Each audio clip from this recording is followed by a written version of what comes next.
तुमच्या मुलांनी तुम्हाला कधी विचारलंय का की गणपती बाप्पासोबत उंदीर मामा का असतो? किंवा गणपती बाप्पाचं वाहन उंदीरच का आहे?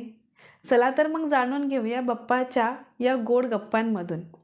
गणपती बाप्पासोबत उंदीर मामा असण्यामागे एक पौराणिक कथा आहे. द्वापार युगात एका बलवान उंदराने महर्षी पराशर मुनींच्या आश्रमात खूप नुकसान केले. त्या उंदराच्या त्रासापासून मुक्तता मिळावी म्हणून पराशर मुनींनी गणपती बाप्पाला प्रार्थना केली. त्यामुळे गणपती बाप्पाने मोठ्या चतुराईने पाश टाकून उंदराला पकडले. त्यावर सुटकेसाठी उंदराने गणपती बाप्पाकडे दयावया केली. मग गणपती बाप्पा म्हणाले की माग तुला काय पाहिजे? उंदीर रागीट होता, गर्विष्ठ होता. त्याला वाटायचं मीच खूप बलवान आहे.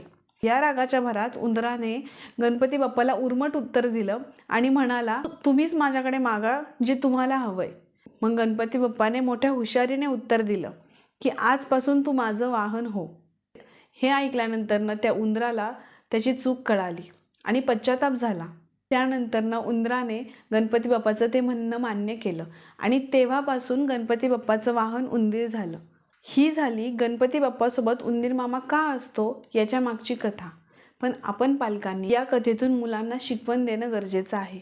मुलांना फक्त ही गोष्ट सांगायची नाहीये, तर या गोष्टीतून मुलांना सांगायचंय उंदीर मामाने बघितलं का किती नुकसान केलं होतं, किती तोडफोड केली होती, त्यामुळे त्याचंच नुकसान झालं. म्हणून आपल्याला वाईट सवय लावून घ्यायच्या नाहीयेत. ही छान एक शिकवण तुम्ही मुलांना देऊ शकता. त्यानंतर दुसरं म्हणजे पराशर मुनी जेव्हा संकटात होते तेव्हा त्यांनी गणपती बाप्पाला प्रार्थना केली आणि गणपती बाप्पाने त्यांना मदत केली. यातून आपण मुलांना अशी शिकवण देऊ शकतो की ज्यावेळी आपण संकटात असतो त्यावेळी आपण गणपती बाप्पाला प्रार्थना केली पाहिजे. घरातील आईबाबांना, मोठ्या माणसांना आपण आपले प्रॉब्लेम सांगितले पाहिजे.